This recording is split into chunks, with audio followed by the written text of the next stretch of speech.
Student ध्यान दें, आज हम लोग पढ़ेंगे वैद्युत विभव। वैद्युत क्षेत्र में किसी बिंदु पर क्षेत्र की तीव्रता को पहले हमने व्यक्त किया ई से। वैद्युत क्षेत्र की तीव्रता का नाम दिया गया ई को। डिफिनीशन क्या थी उसकी कि किसी बिंदु पर रखे एकांक धन आवेश पर लगने वाले बल द्वारा व्यक्त की गई। अब उसी को हम एक दूसरी राशि से डिनोट करेंगे जो उस बिंदु पर एकांक कह सकते हैं कार्य को प्रदर्शित करेगा। किसके द्वारा? कार्य के द्वारा। एक किसके द्वारा व्यक्त किया गया? बल के द्वारा। दूसरा किसके द्वारा व्यक्त करेंगे हम? कार्य के द्वारा। जो पहले व्यक्त किया गया वो वैद्युत क्षेत्र की तीव्रता थी, जो कौन सी राशि थी? सदिश राशि। अब एक दूसरी राशि द्वारा व्यक्त करेंगे जो कि कहलाता क्या? विभव। ये कौन सी राशि होगी? अदिश राशि। बिल्कुल डिफिनीशन उसी तरह से है। वहाँ बल था, यहाँ हमारे पास क्या होगा? कार्य होगा। तो वैद्युत विभव कहते हैं किसी की से एकांक धन परीक्षण आवेश को, एकांक धन परीक्षण आवेश को अनंत से वैद्युत क्षेत्र में किसी बिंदु तक लाने में किया गया कार्य उस बिंदु पर वैद्युत विभव कहलाता है। फिर से ध्यान दें, एकांक धन परीक्षण आवेश को अनंत से वैद्युत क्षेत्र में किसी बिंदु तक लाने में किया गया कार्य उस बिंदु पर क्या कहलाता है? वैद्युत विभव कहलाता है। अब सपोज कर लेते हैं हमारे पास Q0 परीक्षण आवेश जिसको अनंत से लाने में किया गया कार्य W0। Q0 गुलाम आवेश को लाने में किया गया कार्य कितना है? वैद्युत क्षेत्र में किसी बिंदु तक लाने में किया गया कार्य W जो है। तो उस स्थिति में उस बिंदु पर विभव भी बराबर होगा W/Q0। V बराबर आपको मिल जाएगा W/Q0। ये मिल गया विभव के लिए फार्मूला। ठीक, अब देखें तो इसका मात्रक विभव का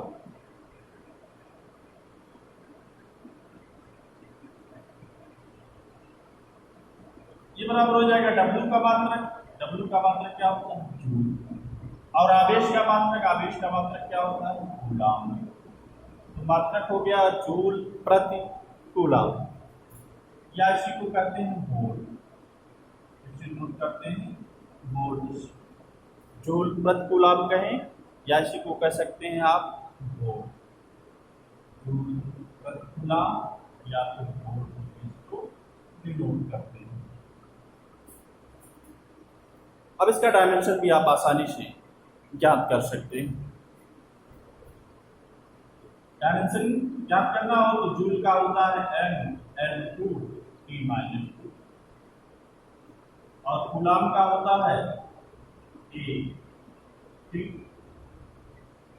इसको ऊपर लेके चले जाइए, M रहेगा L/2T गया माइनस था, ये भी गया माइनस हो जाएगा, -3 हो गया और A-1। ये इसका आ गया डायमेंशनल फार्मूला। तो इस तरह से विभव क्या है? एकांक परीक्षण आवेश को अनंत से वैद्युत क्षेत्र में किसी बिंदु तक लाने में किया गया कार्य उस बिंदु पर क्या कहलाता है? वैद्युत विभव कहलाता है। अब आइए देखते हैं physical signification of electric potential.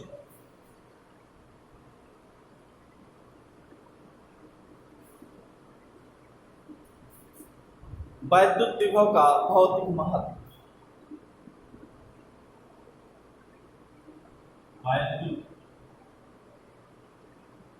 विभव का भौतिक महत्व। Physical significance of electric potential.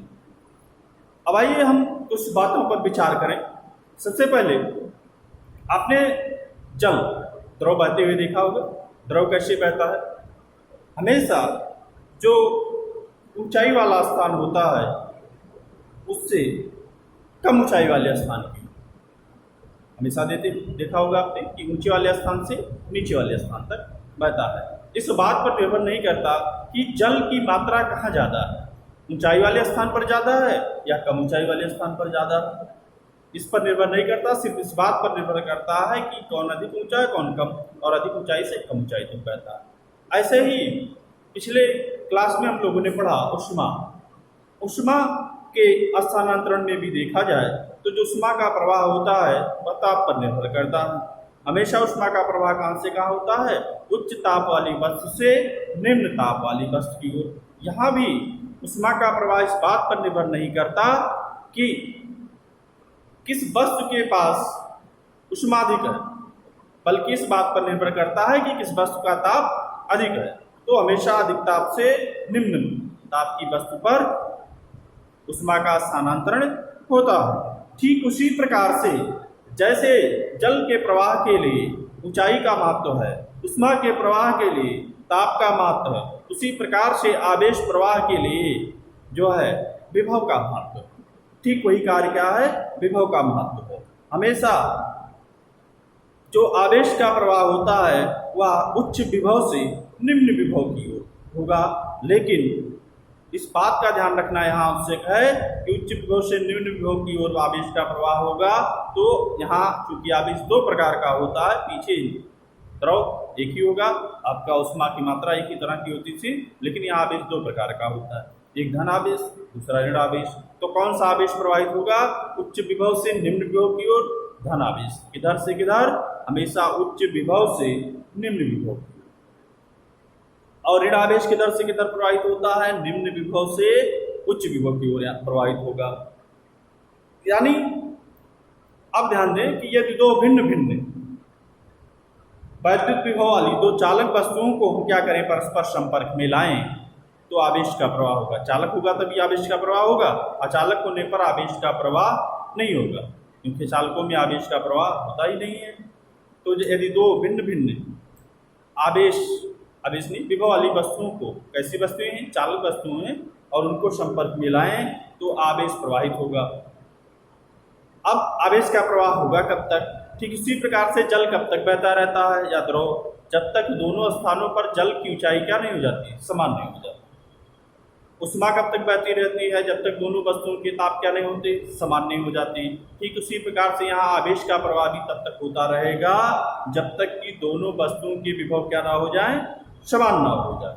ठीक, तो अब ध्यान दें, यहाँ हमेशा धन आवेश जो प्रवाहित होगा उच्च विभव से निम्न विभव की, और ऋण आवेश जो प्रवाहित होता है वो निम्न विभव से उच्च विभव की ओर होता है, जब तक कि दोनों वस्तुओं के विभव समान नहीं हो जाते। तो विभव मुख्य रूप से क्या है? आवेश प्रवाह के लिए उत्तरदायी होता है। अब हमें अगला पॉइंट देखना है पृथ्वी विभव के निर्देश के रूप में। पृथ्वी विभव के निर्देश के रूप में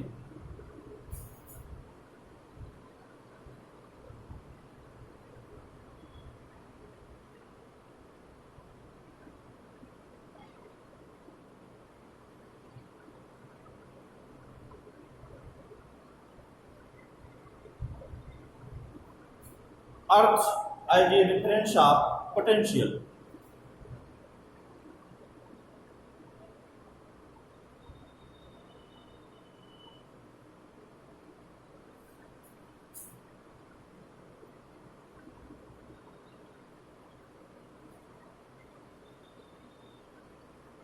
अर्थ as a reference of potential। अब ध्यान दीजिए, पीछे हम लोगों ने विभव को डिफाइन किया। विभव को डिफाइन करने के लिए जो है एक बिंदु हमने सपोज किया। कौन सा बिंदु? अनंत। ठीक, और किसी भी बिंदु पर यदि आपको विभव चाहिए, एब्सोल्यूट पोटेंशियल चाहिए, ठीक, तो उसके लिए एक हमें रेफरेंस पॉइंट चुनना होता है, और रेफरेंस पॉइंट जो मानते हैं उस बिंदु पर विभव शून्य माना जाता है। और यही कारण है कि जो हम आगे पढ़ेंगे विभवांतर और विभव, विभव में विभवांतर को ज़्यादा इंपॉर्टेंस दी जाती है विभव की अपेक्षा। तो जो रेफरेंस पॉइंट चुनते हैं वहाँ हम क्या मानते हैं कि विभव शून्य है। जिससे विभव की डिफिनीशन में उन्हें कहा, क्या बताया आपको कि कहाँ से लाते हैं आवेश को? अनंत से। तो अनंत पर क्या मान लेते हैं? रेफरेंस पॉइंट आपका जो अनंत होता है वहाँ पर विभव हम शून्य मान लेते हैं। ठीक, यानी अनंत को निर्देश बिंदु माना गया। कौन सा? शून्य विभव का। किसी अन्य बिंदु को भी इसी प्रकार से शून्य विभव मान सकते हैं, निर्देश बिंदु माना जा सकता है, और जिससे हमें क्या हो, उद्देश्यों की हमारे पूर्ति हो जाए। उसी तरह से पृथ्वी को भी जो है शून्य विभव के लिए का निर्देश पॉइंट मान सकते हैं।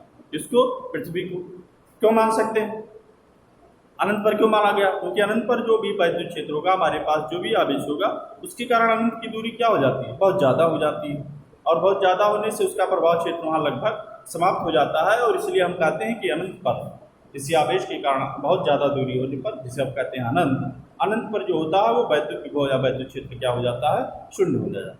लेकिन अब पृथ्वी तो निकट ही होगी, पृथ्वी को हम क्यों जो है शून्य विभव का मान सके?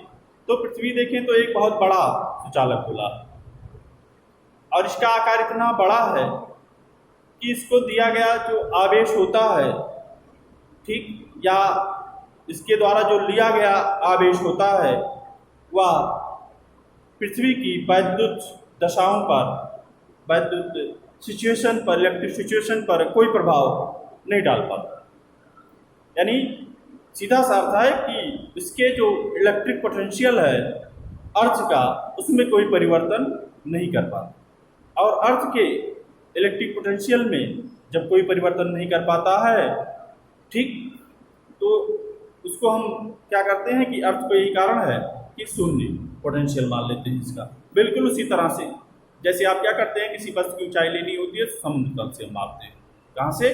समुद्र तल से मापते हैं। क्यों मापते हैं? क्योंकि समुद्र का जो जल स्तर है वो बढ़ता घटता नहीं है आसानी से, और अभी तक तो ये माना गया है कि उसके जल स्तर में कोई परिवर्तन नहीं होता है। कितनी नदियों का जल उसमें जाता है या बारिश का जल जाता है, लेकिन उससे उसके जल स्तर में कोई वृद्धि नहीं होती। ठीक उसी प्रकार से वाष्पीकरण या अन्य घटकों के कारण जो उसके जल में कमी होती है, उससे भी उसके जल स्तर की ऊंचाई में कोई परिवर्तन नहीं होता। ठीक इसी प्रकार से जैसे समुद्र तल में कोई परिवर्तन नहीं हो रहा, विभिन्न कारणों से जल जाता है तो भी नहीं, और जल निकाला जा रहा है, किसी तरह से निकल रहा है, या उसके स्तर जल में कमी हो रही है, तो भी उसकी ऊंचाई लगभग क्या अपरिवर्तित ही रहती है, उसमें लगभग की कोई गुंजाइश ही नहीं है। तो उसी तरह से पृथ्वी को आवेश दिया जाए, इससे आवेश लिया जाए, ठीक, या उसके द्वारा लिया जाए, इसके विभव में भी कोई परिवर्तन नहीं होता है। और इसी कारण हम क्या कहते हैं कि पृथ्वी को शून्य, पृथ्वी का विभव कैसा मान लिया जाता है, शून्य मान लिया जाता है। अब पृथ्वी के सापेक्ष डिफाइन करना हो कि कोई वस्तु कैसे धनावेशित होगी और कब ऋणावेशित होगी। तो अब यदि पृथ्वी सपोज कर लें एक चालक गोला, एक दूसरा चालक गोला, आवेश है, कैसे पता चलेगा कौन सा धनावेशित है कौन सा ऋणावेशित है? ये धनावेश है, और इसका संपर्क कहाँ से करते हैं? पृथ्वी से। तो धनावेशित कब कहलाएगा? जब इलेक्ट्रॉन का फ्लो पृथ्वी से किधर हो, आवेश की हो, तो वह वस्तु क्या होगी आपकी? धनावेशित होगी। लेकिन यदि इसका उल्टा होगा, ऋणावेश कब होगा? जब इलेक्ट्रॉन का प्रवाह क्या हो, आवेश से बस पृथ्वी की हो, उधर हो पृथ्वी की हो, तो वह वस्तु कैसी होगी? ऋणावेशित होगी। यानी सीधा सा अर्थ ये समझिए, यदि धनावेश वस्तु है और उसका संपर्क किससे किया जा रहा है? पृथ्वी से, तो पृथ्वी से क्या चलते हैं? इलेक्ट्रॉन, और वो क्या करेंगे? उस आवेशित वस्तु को मिलेंगे और धन और ऋण आवेश मिलकर एक दूसरे का अस्तित्व समाप्त कर देंगे। यानी यहाँ वस्तु क्या हो जाएगी? शून्य विभव पर पहुंच जाएगी। ठीक इसी प्रकार से यदि ऋणावेशित वस्तु है, उसका संपर्क पृथ्वी से हो रहा है, तो उस स्थिति में क्या होता है कि इलेक्ट्रॉन उस वस्तु से चलते हैं, कहाँ पहुंच जाते हैं? पृथ्वी में, और उस वस्तु का आवेश यानी ऋणावेश जो समस्त होता है कहाँ चला जाता है? पृथ्वी में, और इस तरह से उस वस्तु का आवेश समाप्त हो जाता है, जिससे वह वस्तु किस विभव पर पहुंच जाती है? शून्य विभव पर। तो ऐसा सुना भी होगा आपने कि गाँव में बैटरी वगैरह जब रखते हैं तो कहते हैं इसका संपर्क पृथ्वी से ना हो, नहीं तो डिस्चार्ज हो जाएगी। डिस्चार्ज होने का मेन कारण यही है कि पृथ्वी से या तो इलेक्ट्रॉन चलते हैं, धनावेश है तो पृथ्वी से इलेक्ट्रॉन चलेगा और वो वस्तु को मिल जाएगा, धनावेश और ऋणावेश मिलकर एक दूसरे का अस्तित्व समाप्त कर देते हैं। और यदि ऋणावेशित वस्तु है तो आवेश उस स्थिति में कहाँ से चलता है? वस्तु से, कहाँ चला जाता है, पृथ्वी में, और वह वस्तु क्या हो जाती है, निरावेशित हो जाती है। तो इस तरह से पृथ्वी को आप जो है एक निर्देश पॉइंट के रूप में चुन सकते हैं। और जब भी इलेक्ट्रिक पोटेंशियल के लिए, इलेक्ट्रिक क्षेत्र के लिए या इलेक्ट्रिक पोटेंशियल के निर्देश पॉइंट चुनेंगे आप, तो उस स्थिति में इसको शून्य विभव, शून्य पोटेंशियल पर, जीरो पोटेंशियल पर आप इसको सपोज करेंगे। बस अब आज का वीडियो इस बात